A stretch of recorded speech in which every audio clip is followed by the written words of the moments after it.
요한계시록 7장입니다. 요한계시록 7장 1절서부터 8절까지 제가 한 절 여러분들이 한 절 읽도록 하도록 하겠습니다. 요한계시록 7장 1절. 이 일 후에 내가 내 천사가 내 모퉁이에 선 것을 보니 땅의 사방의 바람을 붙잡아 바람으로 하여금 땅에나 바다에나 각종 나무에 불지 못하게 하더라. 또 봄에 다른 천사가 살아계신 하나님의 인을 가지고 해 돋는 데로부터 올라와 땅과 바다를 새롭게 할 권세를 받은 내 천사를 향하여 외쳐 이르되 우리 하나님의 종들이 이마에 인치기까지 땅이나 바다나 나무들을 해하지 말라 하더라. 내가 인침을 받은 자의 수를 들으니 이스라엘 자손의 각 지파 중에서 인침을 받은 자들이 14만 4천이니 유다 지파 중에 인침을 받은 자가 1만 2천이요 루벤 지파 중에 1만 2천이요 갓 지파 중에 1만 2천이요 아셀 지파 중에 1만 2천이요 납달리 지파 중에 1만 2천이요 므낫세 지파 중에 1만 2천이요 시므온 지파 중에 1만 2천이요 레이 지파 중에 1만 2천이요 이사갈 지파 중에 1만 2천이요 스불론 지파 중에 1만 2천이요 요셉 지파 중에 1만 2천이요 베냐민 지파 중에 인침을 받은 자가 1만 2천이라. 아멘. 네. 지금 우리는 요한계시록 보면서 두루마리에 총 7개의 인이 붙어져 있었다라고 말씀을 드렸어요. 그래서 그 하나 인을 띌 때마다 지금 심판이 이루어지고 있는 것들을 계속해서 살펴보고 있고요. 지난주까지 우리는 총 6개의 인이 띄어지는 것, 그래서 6번째 이제 그 심판이 이루어지는 것까지 지난주에 살펴봤죠. 그리고 오늘은 7번째 인이 떨어져야 되는데 사실은 7번째 인은 어디서 떨어지냐면 8장에서 떨어져요. 8장 1절에서. 그러니까 지금 6장까지는 6번째 인을 떼는 사건이고요. 8장에 가서 7번째를 띄기 때문에 오늘 읽은 본문 7장이라고 하는 것은 6번째 인과 7번째 인 사이에 있는 어떤 사건이거든요. 근데 지난주에 우리가 살펴봤던 6장 마지막 절을 한번 보시겠어요? 6장 17절을 보시면 6장 17절에 이런 말씀을 하죠. 그들의 진노의 큰 날에 일어났으니 누가 서리요 하더라. 이게 뭐예요? 하나님의 진노의 큰 날이 지금 임했기 때문에 그 하나님의 심판에서 누가 감히 그 심판을 견뎌낼 수 있겠느냐라고 하는 질문을 던졌잖아요. 근데 이 질문에 대한 답이 오늘 우리가 읽었던 본문인 거예요. 그래서 하나님의 진노의 큰 날이 이르렀을 때, 하나님의 심판의 큰 날이 이르렀을 때에 그 심판에 능히 설 수 있는 자가 누구냐? 바로 이마에 인침을 받은 자가 그 심판에서 견뎌낸다. 이렇게 삽입구로 들어가는 내용이거든요.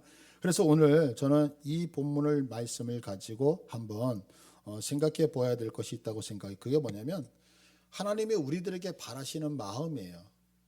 지금 이 본문을 통해서 하나님이 우리들에게 요구하고 계시고 하나님의 그 속사정이 이 본문 안에는 두 가지가 있는데 첫 번째는 뭐냐면 하나님이 우리들을 심판하시는 가운데서도 멸망으로 끌고 가시겠다는 것이 아니라 기다리고 계신다는 거예요. 그래서 하나님의 마음이 뭐냐면 너희들이 빨리 내게로 돌아와서 회개했으면 좋겠다라고 하는 마음이 한 가지가 있고요. 두 번째 마음은 뭐냐면 너희들이 내게 돌아오기만 한다면 어떤 환경과 조건 속에서도 내가 어떤 심판 속에서도 너희들을 멸하지 아니하고 무엇 하시겠다? 보호하시겠다. 그래서 내게 어서 돌아와라. 내가 너희를 보호해 주겠다라고 하는 이 하나님의 말씀이 오늘 본문 속에 있거든요. 이 두 가지를 가지고서 오늘 우리가 살펴보려고 합니다. 자, 첫 번째 제가 말씀드린 것처럼 하나님이 우리에게 바라시는 마음이 뭐냐면 우리들이 돌아오기를 기다리고 있다는 거예요. 자, 1절을 한번 봐보세요. 1절을 보시면 이 일 후에 내가 네 명의 천사가 있죠. 네 천사가 내 모퉁이에 선 것을 보니 그러니까 땅 네 모퉁이라고 하는 동서남북을 얘기한단 말이에요. 그러니까 히브리적 사고를 가지면 이거는 천지를 다 이야기를 하고 있는 거거든요. 온 세상을 이야기를 하고 있는데 뭐라고 하냐면 땅의 사방에 바람을 붙잡아 바람으로 하여금 땅에나 바다에나 각종 나무에 불지 못하게 했다라고 얘기해요. 그러니까 지금 하나님께서 바람을 부여잡고 있어서 그 바람을 움직이지 못하도록 했다는 거거든요. 근데 성경에서 다니엘서 7장에 보시면 우리가 예전에 살펴봤는데 여러분이 기억나실지 모르겠어요. 다니엘서 7장 2절을 보시면 어떤 이야기가 나오냐 이런 말씀이 나와요. 7장 2절에 다니엘이 진술하여 이르되 내가 밤에 환상을 보았는데 하늘에 네 바람이 큰 바다로 몰려들더니라고 그래요. 우리가 잘 알다시피 히브리적 사고 속에서 바다라고 하는 것은 좋은 이미지가 아니라고 얘기했어요. 언제나 심판자들이 드러나는 곳. 그래서 요한계시록 21장에 보면 새하늘과 새 땅이 임할 때에 무엇이 없더라? 바다가 없더라라는 단어 우리가 한번 전에 살폈던 거 기억나시죠? 그러니까 지금 이 바람이 바다로 몰려들더니 3절에 뭐라고 설명하고 있어요? 큰 짐승 넷이 바다에서 나왔는데 그 모양이 각각 다르더라. 그러면서 이 짐승이 바다에서 나와가지고 세상을 심판했던 것을 우리가 이미 다니엘서를 통해서 살펴보았단 말이에요. 근데 오늘 본문을 보면 바로 네 명의 천사가 이 심판의 바람, 하나님이 지금 세상을 심판하실 때 이 심판의 바람이 불지 못하도록 붙들고 있다는 거죠. 그렇다고 한다면 지금 이 땅의 심판이 이루어지는 거예요? 안 이루어지는 거예요? 잠시 잠깐 이루어지지 않고 있단 말이에요. 그러면 왜 하나님이 첫 번째 심판, 두 번째, 세 번, 네 번, 다섯, 여섯 번째까지 가놓고도 일곱 번째 심판, 마지막 심판으로 가지 아니하고 갑자기 심판을 유보하시고 붙들고 계시느냐라고 하는 것이 뭐냐면 오늘 본문 3절인 거예요. 자, 우리 3절 다 같이 한번 읽어볼게요. 3절 시작. 이르되 우리가 우리 하나님의 종들의 이마에 인치기까지 땅이나 바다나 나무들을 해하지 말라 하더라. 무엇하기 위해서? 심판이 잠깐 진행되다가 멈춘 것은 딱 한 가지 이유 때문이에요. 주의 백성들의 이마에 인치기까지라고 얘기를 하고 있단 말이에요. 그러니까 여기서 인을 맞는다라고 하는 것은 무슨 얘기냐면, 자 9장 4절로 가보세요. 요한계시록 9장 4절에 가시면 하나님의 심판이 계속해서 임하시는데, 자 다 같이 읽을까요? 시작. 그들에게 이르시되 땅의 풀이나 푸른 것이나 각종 수목은 해하지 말고 오직 이마에 하나님의 인침을 받지 아니한 사람들만 해하라. 하나님의 심판, 일곱 번째 심판이 다 임할 때에 어떻게 된다고요? 누구만? 하나님의 임받은 인침을 받지 않은 사람들은 전부 다 죽임을 당한단 말이에요. 그런데 인침받은 자는 뭐 하겠다? 하나님이 그 사람을 구원하시겠다라고 얘기를 하고 있는 거죠. 그러니까 지금 인침을 받는다는 것은 무엇을 얘기하냐면 하나님이 너를 끝까지 심판하지 않고 보호하시겠다라고 하는 것을 성경을 통해 우리가 확인할 수 있단 말이에요. 지금 제가 첫 번째 하나님의 마음을 생각을 하면서 첫 번째 그 마음이 뭐냐면 하나님의 우리들이 돌아오기를 기다린다라고 하는 이 마음을 가지고 지금 말씀을 시작을 했어요. 우리가 성경에서 너무나도 잘 알고 있는 백성들을 한번 봐보세요. 아브라함을 한번 생각해 보잔 말이에요. 우리가 생각할 때 아브라함은 분명히 갈대와 우르라고 하는 곳에서 하나님의 부름을 받았잖아요. 그리고 약속의 땅 가나안으로 가라라고 명령을 받았어요. 근데 그 명령의 조건이 뭐였느냐면 내 친척 아비 모든 자들을 다 떠나는 거예요. 그러면 그 말이 무슨 얘기냐면 지금 아브라함은 인생을 살아가면서 자기 아버지라든가 친척이라든가 아니면 그 수메르 문명 속에서 물질이라든가 수많은 걸 의지할 수밖에 없었잖아요. 근데 내 본토 친척 아비 집을 떠나라고 하는 것은 지금까지 네가 의지했던 걸 전부 다 떠나고 누구만을 의지하라는 얘기예요? 오직 살아계신 하나님만을 의지하라 이 얘기였거든요. 그런데 학자들이 얘기를 해요. 갈대와 우르에서 아브라함이 하란으로 떠나갈 때의 연도가 보통 BC 2121년이라고 얘기를 하거든요. 이때가 아브라함의 나이가 몇 세냐면 45세 때였어요. 그러면 우리 교회에서 이렇게 45세 정도 되면 아마 제 생각으로 우리 최인용 집사님 요 또래가 아닐까 생각해요. 그런데 아브라함이 갈대와 우르에서 하란에 가서 아버지 데려가 죽은 후에 가나안으로 이동을 했다라고 얘기하는데 하란에서 가나안으로 갈 때 나이가 몇 세냐면 75세였거든요. 그러면 지금 아브라함이라고 하는 사람이 하나님의 최초의 명령이 뭐냐면 네가 본토 친척 아비 집을 떠나서 내가 의지하는 거 다 떠나서 하나님 앞에 복종을 할 때 복종을 했겠어요? 안 한 거죠. 몇 년 동안 안 했어요. 지금 30년 동안 복종하지 않은 거예요. 그러면 우리 여기 장로님 연세가 약 70여 이렇게 됐을 때 최인용 집사님 나이에서 장로님의 연세가 될 때까지 하나님 앞에 온전하게 복종하지 않았던 사람이 누구냐? 아브라함이었단 말이에요. 근데 거기서 끝나지 않죠. 우리가 너무나도 잘 알고 있는 것처럼 아브라함이 가나안 땅에 들어갔어요. 그러면 들어간 다음에 하나님의 말씀 앞에 온전하게 복종하나요? 그렇지 않거든요. 그 가나안 땅에 흉년이 드니까 뭐라고 얘기해요? 애굽으로 내려갔다라고 얘기를 한단 말이에요. 무엇 때문에 내려가요? 먹을 것 찾으러 내려갔다는 거예요. 그러면 하나님이 약속하신 가나안 땅을 떠나서 애굽으로 갔다는 것은 먹을 것 찾아서 어떻게 했다는 거예요? 세상으로 갔다는 얘기하고 동일하단 말이에요. 그런데 이 모습이 마치 우리들의 모습하고 동일하지 않나요? 하나님께서 우리들에게 분명히 먼저 그의 나라와 의를 구하라. 그리하면 내가 너희들에게 필요한 이 모든 것 다 주시겠다고 말씀하셨어요. 우리는 예수 그리스도의 십자가 사건으로 보혈로 의해서 구원받았잖아요. 그런데 내가 예수 그리스도를 믿고 인생을 살아가면서 우리들의 인생이 어때요? 아멘. 그래요. 하나님이 내 인생 책임져 주십니다. 하나님이 나를 부여잡아 주십니다. 나 하나님 앞에 모든 거 맡깁니다. 라고 하면서 본토, 친척, 아비집을 다 떠나서 내가 의지하던 거 다 내려놓나요? 아니잖아요. 여기 서 있는 저부터 시작해서 우리 모두가 믿음이 연약해서 어떻게 해요? 아브라함처럼 내가 부여잡고 있는 아버지 부여잡고 있고 물질 부여잡고 있고 건강 부여잡고 있고 학벌 부여잡고 있고 무엇인가를 부여잡으면서 인생을 허비하고 있잖아요. 그러다가 어떻게 해요? 내 인생에서 먹을 것이 떨어지고 입을 것이 떨어지고 정말로 모든 게 다 떨어지면 어떻게 돼요? 내가 갖고 있는 교회라고 하는 가나안도 포기해버리고 세상에 나가서 믿음을 완전히 잃어버리고 살아가는 우리들의 인생이 한두 번이 아니잖아요. 그런데 아브라함의 인생을 보면 그가 그렇게 아버지를 의지했고 자기 조카 롯을 의지하면서 수많은 시간이 걸렸고 또한 먹을 것이 없어서 애굽이라고 하는 곳으로 내려갔단 말이에요. 그럼에도 불구하고 마침내 그가 이런 고백을 드려요. 창세기를 한번 볼게요. 창세기 22장 14절. 22장 14절은요. 아브라함이 그의 아들 이삭을 모리아산에 바치잖아요. 그러고 나서 그 시험을 통과했을 때 아들을 죽이지 않고 하나님의 예비하심으로 인해서 양이 준비가 되어져요. 그것을 보면서 아브라함이 고백하는 게 뭐냐면 아브라함이 그 땅의 이름을 여호와 이레라 하였으므로. 여호와 이레라는 단어가 여기서 처음으로 나오거든요. 성경에서. 여호와 이레가 뭐예요? 하나님이 준비하셨다는 거죠. 그러니까 아브라함의 믿음이 어디까지 자라냐면 본토 친척 아비집을 떠나라고 얘기할 때 떠나지 못하는 거예요.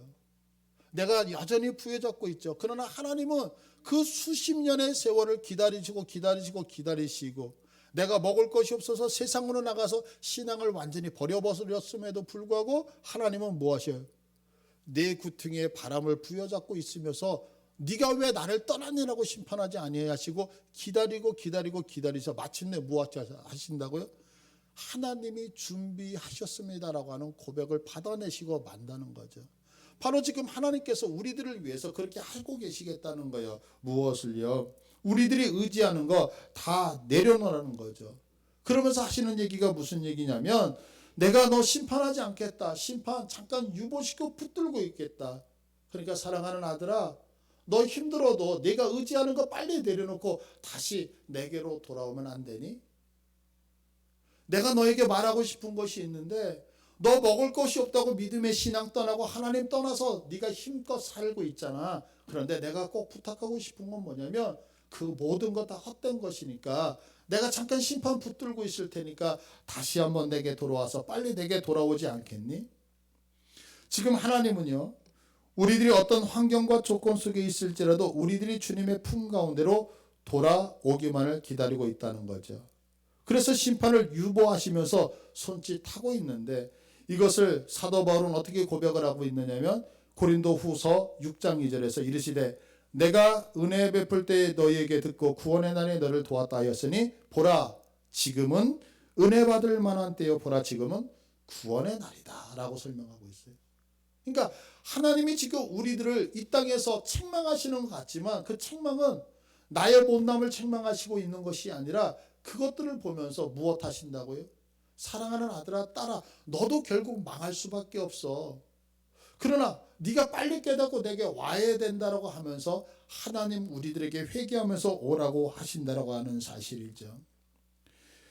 우리들이 이 기다리시는 하나님 앞에 반응하는 우리 모두가 되어졌으면 좋겠어요. 이 시간에 우리 잠깐 우리 찬송가 한 장만 부르고 말씀을 계속 이었으면 좋겠어요. 527장인데요. 가사를 생각하시면서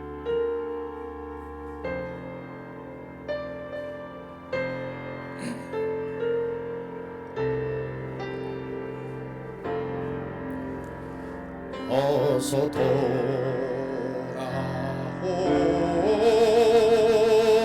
어서 돌아마노 지은 죄가 아무리 무겁고 크기로 주 얻지 감당하고 못 받으시리요. 우리 주의 넓은 가슴은 하늘보다 넓고 넓어 어서 돌아오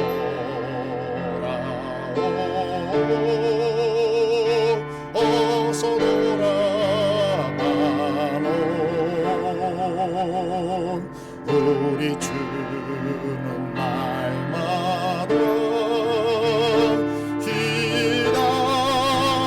기다리신다오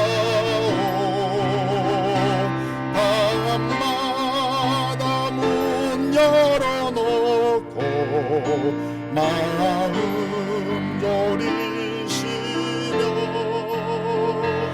나간 자식 돌아오기만 밤새 기다리신다오 어서 돌아오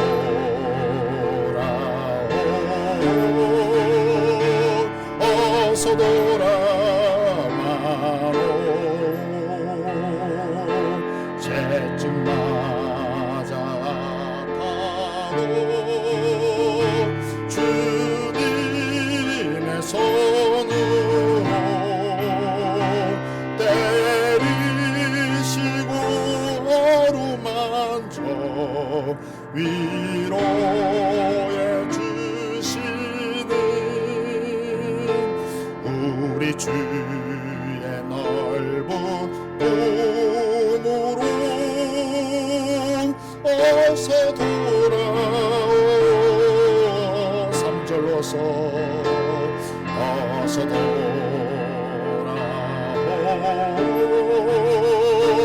어서 돌아가노 죄증 맞아 아파도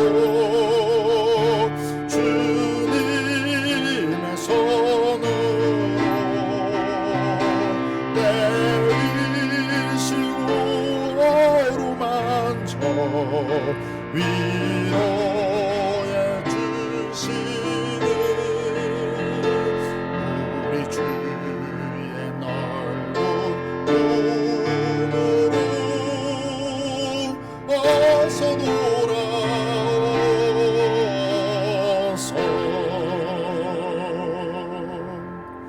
바로 하나님이 오늘 심판을 하시면서도 우리에게 바라시는 건 뭐냐면 심판당하지 말아라.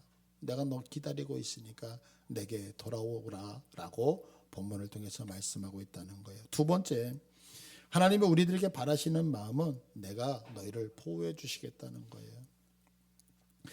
오늘 본문 7장 4절을 한번 봐보세요. 7장 4절을 보시면은요, 인침을 받은 자의 수가 몇 명이냐면 14만 4천 명이라고 이야기를 해요.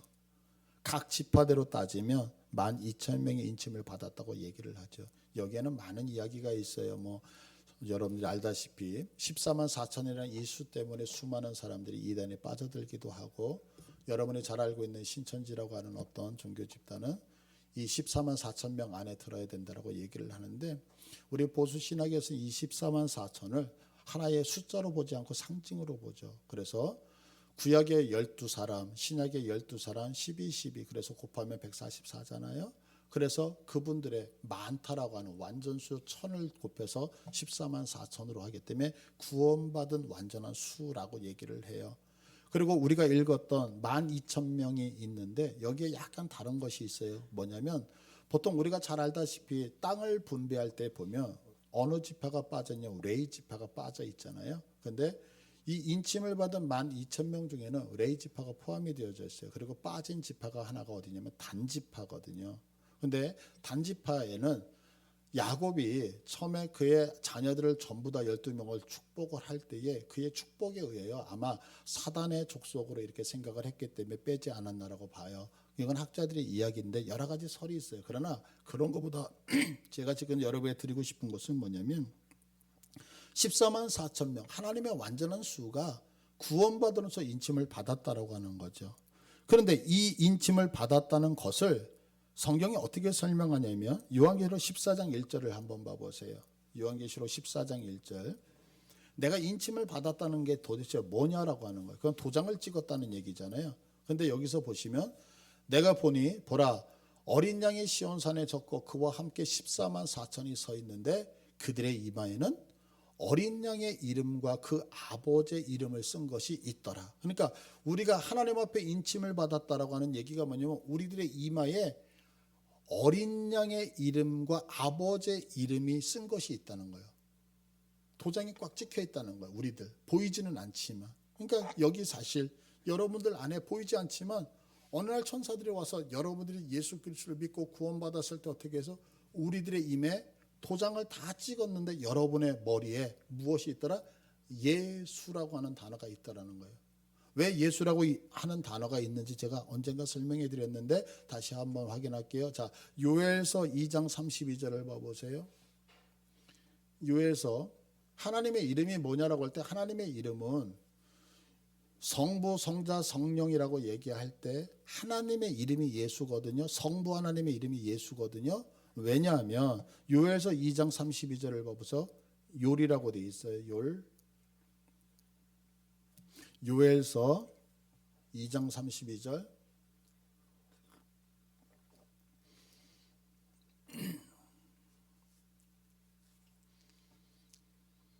예. 자, 보세요. 우리 다 같이 읽을게. 시작. 누구든지 여호와의 이름을 부르는 자는 구원을 얻으리니. 보세요.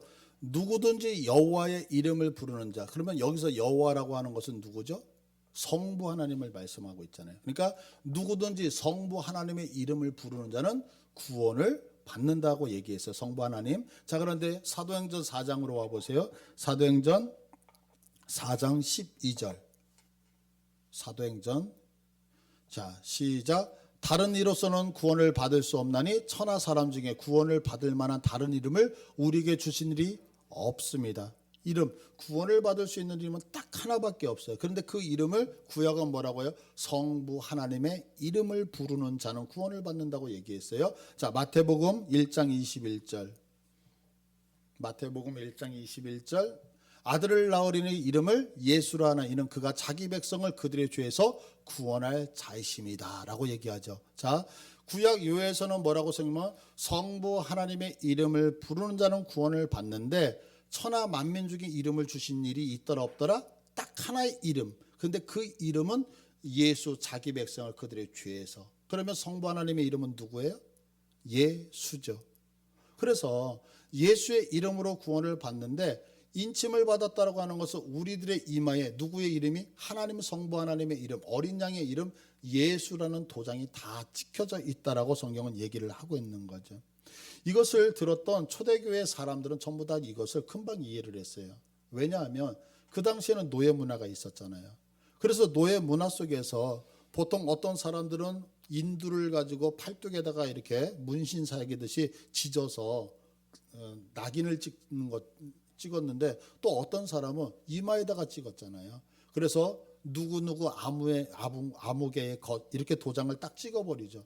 그래서 이 인 맞는다는 얘기가 무엇인지를 금방 알았단 말이에요. 그런데 인을 맞는다는 얘기는 뭐냐면 이 얘기를 갖고 있는, 너는 지금서부터 내 소유다라고 하는 거죠. 그래서 노예에게 인을 찍어 놓으면 그 노예는 평생 죽을 때까지 그 집안의 소유물로서 취급을 당한단 말이에요. 그 얘기는 뭐냐면 그 주인이 죽이면 죽는 거고 그 주인이 보호하면 보호를 받는 것으로 인식이 되어졌단 말이에요. 자, 지금 하나님께서 우리들에게 인침을 받는다는 얘기는 무엇을 갖고 있냐면 너는 내 거라는 거예요. 너는 내 것이기 때문에 하나님은 내 것을 어떻게 하시겠다? 철저히 내가 보호해 주겠다라고 하는 의미가 인침 속에 있단 말이에요. 그래서 성령도 뭐라고 말씀하고 있냐면 에베소서 1장 13절을 보시면 이렇게 설명을 하고 있거든요. 우리가 구원을 받았잖아요.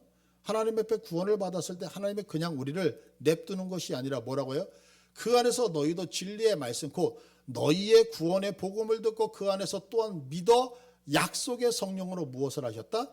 인치셨다는 거예요. 그러니까 예수 믿는 모든 사람들은 예수를 믿고 끝난 게 아니라 성령께서 뭐 하시겠다? 우리를 도장 찍으셨다고요. 왜 도장 찍으셔요? 이제 너는 내 것이기 때문에 내가 보호하겠다라고 하는 의미에서. 그래서 성경은 이렇게 설명을 하고 있어요. 이 인침받는 것이 왜 이렇게 중요하냐면, 자, 에스겔서 9장 6절을 보시면 인침을 받은 자와 안 받은 자가 엄청나게 큰 차이가 나거든요. 자, 에스겔서 9장 6절 다 같이 읽습니다. 시작. 늙은 자와 젊은 자와 처녀와 어린이와 여자를 다 죽이되 이마에 펴 있는 자에게는 가까이 하지 말라. 무엇 하지 말라요? 하나님의 심판에 우리에게 임할 때에 모든 사람을 다 죽이라는 거예요. 다 죽이는데 누구만 죽일 수가 없어요? 하나님의 인침을 받은 자만 반드시 살려야 된다라고 성경은 기록을 하고 있다. 그러니까 우리가 마지막 때에 하나님의 심판이 임할 때에 내가 입맞지 아니하면 모두 다 멸망을 당할 수밖에 없다고 성경은 이야기를 하고 있죠. 근데 사실은 이스라엘의 역사 속에서 이 인침받는 사건이 두 번이 있었거든요. 하나는 여러분들이 잘 알다시피 모세가 애굽에 들어가서 아메노셉에게 있었던 자들을 끄집어내는 출애굽 사건이 있었다고요. 그때 마지막 10번째 재앙이 뭐였어요? 자, 마지막 죽음의 사자가 너희 집을 전부 다 습격할 거다. 그런데 너희가 어린 양을 잡아서 문설주와 임방에다가 예수의 피를, 어린 양의 피를 바른다면 그 인을 맞는 것을 보고서 어떻게 하겠다? 죽음의 사자가 뛰어넘는다. 그래서 유월절이라고 하는 사건이 생겨났잖아요. 그러니까 인을 맞았을 때 죽음의 사자가 우리들을 보면서 너는 인이 있네? 뛰어넘는 거예요. 너도 이마에 인이 있네? 뛰어넘는.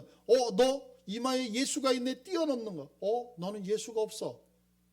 아무리 네가 의롭게 살고 아무리 깨끗하게 살고 아무리 능력이 많고 뭐해도 이마에 예수의 이름이 없으면 어떻게 되어진다? 마지막 날 내가 다 죽이겠다고 얘기를 하는 거예요. 또 한 번의 사건이 민수기 사건에서 기록하잖아요. 자, 이제 광야를 돌아다니면서 이스라엘 백성이 하나님 앞에 불평불만을 하기 시작을 해요. 그래서 불뱀이 나타나서 많은 사람을 물어서 죽인다고요. 그때 장대에다가 높이 구리뱀을 만들어 놓고 쳐다보는 자는 산다라고 얘기를 하잖아요. 그것을 쳐다보는 자는 그것이 별거 아닌 것 같았지만 그것이 징표가 되어져서 불뱀의 그 독에서부터 해독이 되어져서 살았다라고 성경 기록하고 있거든요. 이만큼 우리가 지금 성경 안에서 인을 맞는다는 것은 너무너무 중요하다는 거죠. 그러면 하나님이 왜 우리에게 인쳐 주셨어요? 내가 너 선택했다면 너에게 해로운 것들, 고통스러운 것들 내가 다 피해가게끔 만들어 주겠다라고 우리를 이야기를 하는 거죠. 사실 우리가 보호라고 하는 이 단어가 현대사회 속에서는 많이 퇴색이 되어진 것 같아요. 그래서 요즘 집 그러면 집을 추위 아니면 강도 아니면 어떤 그 사나운 동물에 의해서 나를 보호한다는 개념으로 집을 생각하는 것이 아니라 어떤 재테크의 개념으로 집이라는 걸 생각하잖아요.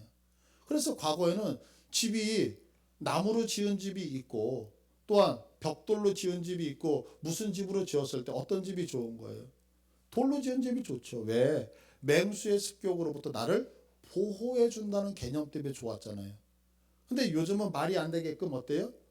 그냥 멋있고 예쁘기만 하면 돈이 되어지기만 하면 좀 퇴색되어진 것 같아요. 그런데 성경은 분명하게 얘기를 하잖아요. 지난주에 우리가 살펴봤던 본문 6장 16절을 한번 봐보세요. 본문 6장 16절 요한계시록 6장 16절을 보시면 산들과 바위에게 말하되 우리 위에 떨어져 보호자의 앉으신 이의 얼굴에서와 그 어린 양의 진노에서 우리를 가리라 라고 얘기를 하고 있어요. 하나님의 심판이 얼마나 심하게 내렸냐면 지금 고관 대작들이 가진 자들이 다 어디에 숨어요? 산과 바위에 숨어서 그 산과 바위들에게 말하는 것이 뭐냐면 나를 덮어서 흙으로 나를 덮고 바위로 나를 덮어서 하나님의 심판이 나를 피해갈 수 있게끔 나를 도와달라고 얘기를 한단 말이에요. 지금 이 질문 앞에 아무도 이 진노에서 우리가 피해갈 수 있더라 없더라? 없더라. 그러나 오직 한 가지, 내 이마에 입맞은 자는 이 진노를 피해 간다라고 성경은 분명하게 이야기를 하고 있는 거죠. 그래서 인을 맞는다라고 하는 것은 있어도 그만 없어도 그만이 아니라 하나님의 철저한 보호하심 속에 내가 너희를 지키겠다라고 하는 하나님의 징표요 약속이라고 하는 것을 여러분이 믿으셨으면 좋겠어요. 이제 우리도 이 말씀 앞에 결단을 해야 되지 않을까 생각을 해요. 자, 제가 모두의 아브라함의 이야기를 들었잖아요. 근데 아브라함은 처음에 하나님 믿지 못했잖아요. 그런데 시간이 지나가면서 아브라함이 하나님의 이 보호하심, 하나님의 부르심 앞에 반응을 하기 시작을 해요. 내가 처음에는 믿음이 없지만 맞습니다. 내가 하나님을 의지하는 것, 주의 품으로 들어가는 것이 복이라는 것을 깨닫기 시작해요. 그리고 하나님의 보호하심 속에서 살아야지만 행복하다는 것을 깨닫는단 말이에요. 이것을 깨달았던 은혜가 어떻게 임하느냐면 창세기 24장 35절을 볼게요. 창세기 24장 35절 다 같이 읽습니다. 시작. 여호와께서 나의 주인에게 크게 복을 주시어 창성하게 하시되 소와 양과 은금과 종들과 낙타와 나귀를 그에게 주셨고, 그러니까 아브라함의 하인들이 고백하는 얘기거든요. 자, 너의 본토 친척 아비 집을 떠나라고 할 때 여러분들 뭘 갖고 떠났겠어요? 여러분들 이사 간다라고 하는 것이 쉬운가요? 내 농토 버려야 돼요. 내가 갖고 있는 가구들 다 버려야 되는 거예요. 몸만 빠져나갔을지도 몰라요. 빈털터리로 갔을지 몰라요. 그런데 30년이 지나고 하나님 앞에 철저하게 순종하고 그의 보호하심 속으로 들어갔을 때에 성경은 분명하게 얘기하는 게 뭐냐. 아브라함이 여호와께서 나의 주인 아브라함에게 크게 복을 주셔서 창성하게 하셨는데 소, 양, 은금과 종들과 낙타와 나귀가 그에게 주셨다라고 얘기를 하고 있어요. 이뿐인가요? 아니에요. 그의 아들 이삭은 어떻게 하나님 앞에 철저하게 순종한 거 아시잖아요. 근데 성경은 이삭에 대해서 이렇게 설명하고 있거든요. 창세기 26장 12절을 보세요. 26장 12절 시작. 이삭이 그 땅에서 농사하여 그 해에 100배나 얻었고 여호와께서 복을 주심으로 13절 그 사람이 창대하고 왕성하여 마침내 뭐가 되어졌다? 거부가 되어졌다는 거예요. 그런데 성경은 그 다음에 더 놀랍게 얘기하고 있어요. 어느 정도냐면 14절 시작. 양과 소가 떼를 이루고 종이 심이 많으므로 블레셋 사람이 그를 시기하여. 하나님의 은혜가 얼마나 이삭에게 많이 쏟아 부어졌으면 그 땅에 살고 있는 본토인들이 그들을 부러워하고 시기할 정도였다고 성경은 기록하고 있거든요. 왜요? 하나님의 부르심 앞에 반응하며 하나님께 나갔고 하나님의 보호심 안에서 살았을 때에 이삭이 이렇게 되어졌다고 얘기해요. 우리가 성경을 보면서 가장 야비하게 살아갔던 사람을 꼽으라면 아마 야곱이라고 하는 사람을 이야기할 수 있잖아요. 야곱의 이야기를 성경은 이렇게 얘기하고 있거든요. 36장 7절로 봐보세요. 창세기 36장 7절 36장 7절에 보니까 지금 그의 형 에서를 만나서 함께 지냈던 장면이거든요. 두 사람의 소유가 풍부하여 함께 거주할 수 없음이라. 그들이 거주하는 땅이 그들의 가축으로 말미암아 그들을 용납할 수 없었더라. 여러분들 이거 한번 깊이 생각해야 되는 거거든요. 지금 가축을 어느 정도로 많이 가지면 더 이상 가축을 같이 키울 수 없을 공간이라고 얘기할까요? 100마리? 제가 이스라엘을 가보니까요. 이스라엘은 광야잖아요. 여기서 저 끝이 보이지 않거든요. 그렇게 넓은 땅에서 풀들을 먹이면서 살아가고 있는데 얼마나 가축이 많다는 거예요. 성경은 우리들에게 분명히 한 가지를 얘기하고 있는 거죠. 그게 뭐냐면 왜 내가 심판을 멈추면서까지 너희들을 부르고 있는지 아니? 그것은 내 안에 내 안에 참된 생명이 있기 때문에 그렇다는 거예요. 너희들이 내 안에 들어오기만 하면 내가 너희들을 철저히 보호하고 내가 너희들을 지키겠다고 하나님께서 명령하고 있잖아요. 그래서 성경은 우리들에게 너희 모든 걸 버리고 올지라도 내가 책임져 줄 테니까 들어오라고 말하고 있지만 우리들은 아브라함처럼 믿음이 있느냐? 아니요, 그렇지 않다는 거죠. 그래서 오늘도 세상에서 내 힘대로 살아가고 있는데 하나님은 오늘 그런 우리들을 향해서 기다리시면서 하시는 얘기가 뭐냐면 내가 너를 보호해 줄 테니 내 품으로 돌아오라고 말씀하고 있다는 사실이에요. 지금 저는 예수 그리스도가 이 땅에 오신 2000년 전부터 지금까지 하나님의 심판이 진행되고 있다고 믿는 사람이거든요. 그럼에도 불구하고 왜 세상에 종말이 아직 오지 않았느냐?